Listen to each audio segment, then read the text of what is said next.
Students, मैं आज आप लोगों को वेलकम करता हूं हमारे फिफ्थ पार्ट के अंदर, जिसके अंदर हम लोगों ने लीनियर डेटा स्ट्रक्चर पढ़ना है। लीनियर डेटा स्ट्रक्चर के अंदर हमारे पास तीन कैटेगरीज आ जाती हैं। पहली है स्टैक, दूसरी है क्यूज, तीसरी है एरे।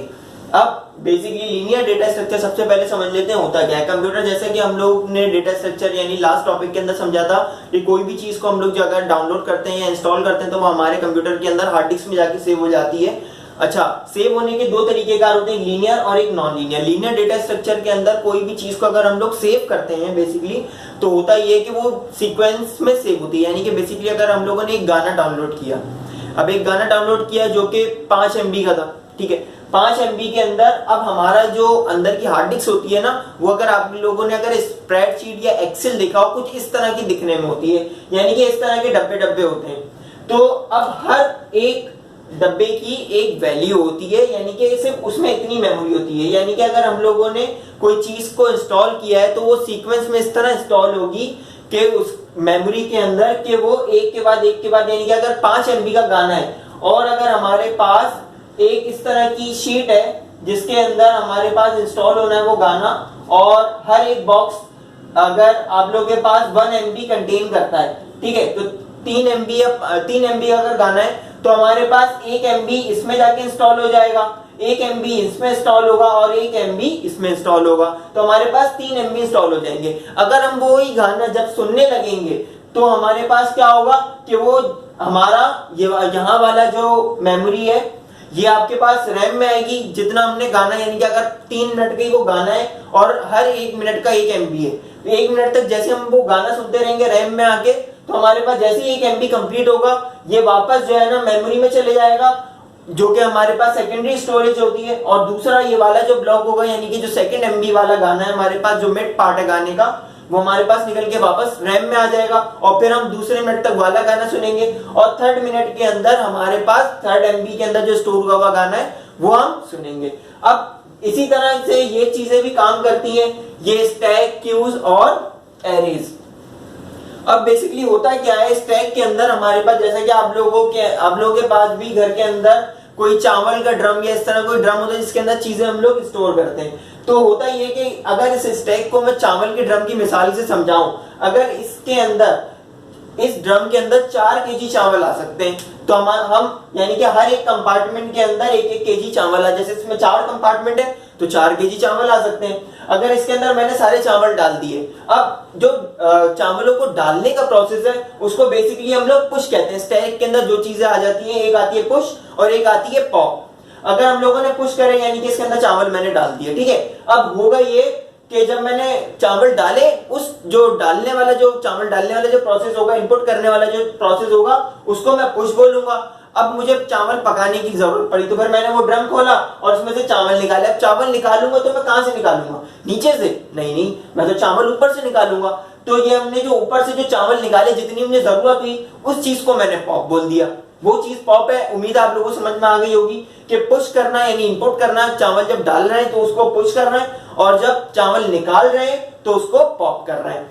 अच्छा जी, ये स्टैक जो है लीफो मैनर में काम करता है। लीफो मैनर क्या होता है? लास्ट इन फर्स्ट आउट, यानी कि लास्ट इन, यानी कि जब अगर हम लोगों ने इसमें चावल डाले थे, जब हम किसी कंटेनर से या किसी शॉपर से या किसी बोरी से जब हम इसमें चावल डालेंगे तो क्या होगा, ऊपर चावल वो होंगे जो हमने जिस कंटेनर से इसमें चावल डाले उसके जो लास्ट में चावल होंगे वो हमारे पास ऊपर आएंगे। लास्ट इन यानी कि हमारे पास जो लास्ट में अंदर आए ऊपर की तरफ जो चावल है वो कंटेनर से लास्ट में थे, वही उसी कंटेनर में से जब हम निकालेंगे तो वो जो ऊपर होगा वो लास्ट में आए हुए चावल, वो हम सबसे पहले ऊपर होंगे, तो हम जब हम निकालेंगे तो लास्ट में आए हुए चावल पहले निकलेंगे और जो पहले यानी कि उस बोरे यानी कि जिस कंटेनर से हमने डाले थे उसमें जो नीचे की तरफ चावल थे वो फर्स्ट में थे। तो जब हम इस्तेमाल कर लेंगे तो जब एंड में निकलेगा वो जो फर्स्ट के अंदर जो चावल डाले थे वो हम लास्ट में निकालेंगे। स्टैक में ये होता है लास्ट इन फर्स्ट आउट, यानी कि जो लास्ट में आया है वो पहले जाएगा और जो पहले आया है वो लास्ट में जाएगा। अब दूसरा हमारे पास जिसमें मेमोरी स्टोर होती है वो है हमारे पास क्यू। क्यू जो है बिल्कुल स्टैक की तरह ही होता है, लेकिन वो फीफो मैनर में काम करता है, यानी कि फर्स्ट इन फर्स्ट आउट। यानी कि अगर मेरे पास एक स्कूल बस है जिसके अंदर 6 सीट्स हैं। अब स्कूल बस का जो 2 दरवाजे जिसके अंदर पीछे से इनकमिंग है, यानी कि पीछे वाले गेट से इनकमिंग है और आगे वाले गेट से आउटगोइंग है। अब जो पहला बच्चा चढ़ेगा वो आगे जाके पहली सीट पे बैठेगा, दूसरा बच्चा दूसरी सीट पे बैठेगा, तीसरा बच्चा तीसरी सीट पे बैठेगा, इसी तरह सो ऑन हमारे पास प्रोसेस चलता रहेगा। अब जब हमारे पास उतरने की बारी आएगी, जो पहले नंबर पे बच्चा आगे बैठा है वो हमारे पास, क्योंकि गेट आउटगोइंग का यहां पर है, तो ये हमारे पास जाके यहां से निकलेगा, यानी कि जो पहले बच्चा जो चढ़ा था वो ही पहले उतरेगा, तो ये हमारे पास क्यू होगी। इसी तरह ये मेमोरी मैनेजमेंट के अंदर कैसे काम करती है, जैसे कि हम लोगों ने पुरानी एक एग्जांपल ले लेते हैं, जिससे जैसे कि हम लोगों ने बताया था गाना है, यहाँ पे 6 कंपार्टमेंट है तो 6 MB का गाना है। अगर 6 MB का गाना है तो जो सबसे पहले जो गाने का पार्ट इंस्टॉल हुआ है वही सबसे पहले निकलेगा। ज्यादातर क्यूज ही इस्तेमाल होती है, स्टैक भी इस्तेमाल होते हैं, लेकिन कम जगह इस्तेमाल होते हैं। वो हमारी प्रोग्रामिंग के ऊपर, कोडिंग के ऊपर डिपेंड करता है कि हमें जैसी कंडीशन चाहिए होती है उसके ऊपर हम स्टैक भी लगाते हैं, उसके ऊपर क्यूज भी लगाते हैं, उसके अंदर हम एरेज भी लगाते हैं। तो क्यूज आप लोगों को उम्मीद है समझ में आ गए होंगे। फर्स्ट इन फर्स्ट आउट, यानी कि जो पहले आएगा वही पहले जाएगा और जो लास्ट में आएगा वो लास्ट में जाएगा। अब हमारे पास आ जाती है थर्ड चीज, एरे।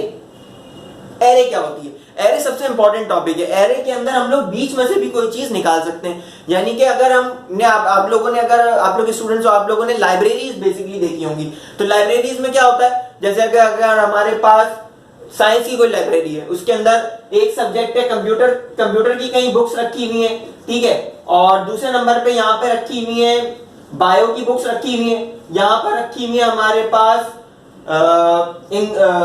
केमिस्ट्री की बुक रखी हुई है, ठीक है, और यहां पर हमारे पास रखी हुई है फिजिक्स की बुक्स, ठीक है। तो अब होगा ये कि अगर मैं ऐसा करूं कि 4 शेल्फ है मेरे पास, कंप्यूटर की बुक भी 4 है, बायो की भी 4 है, केमिस्ट्री की भी 4 है, फिजिक्स की भी 4 है। अगर हर एक कंपार्टमेंट में 4-4 की कैपेसिटी है, तो यानी टोटल 16 की कैपेसिटी हर एक कंपार्टमेंट में, और मेरे पास 4-4 इन सब्जेक्ट की बुक भी है। अगर मैं एक ही कंपार्टमेंट में 2 कंप्यूटर की रखूं, एक बायो की रखूं, एक फिजिक्स की रखूं, तो बड़ी प्रॉब्लम हो जाएगी मुझे वापस जब मैं ढूंढने जाऊंगा। हर कंपार्टमेंट में मिक्स बुक्स रखी हुई होंगी। अगर मुझे कोई स्पेसिफिक बुक चाहिए, पहले मुझे ये वाला कंपार्टमेंट चेक करना पड़ेगा, फिर दूसरा, फिर तीसरा, फिर चौथा, क्या पता वो चौथे में रखी हुई हो, फिर मुझे पूरा बहुत ज्यादा टाइम लगेगा किसी चीज को ढूंढने के लिए।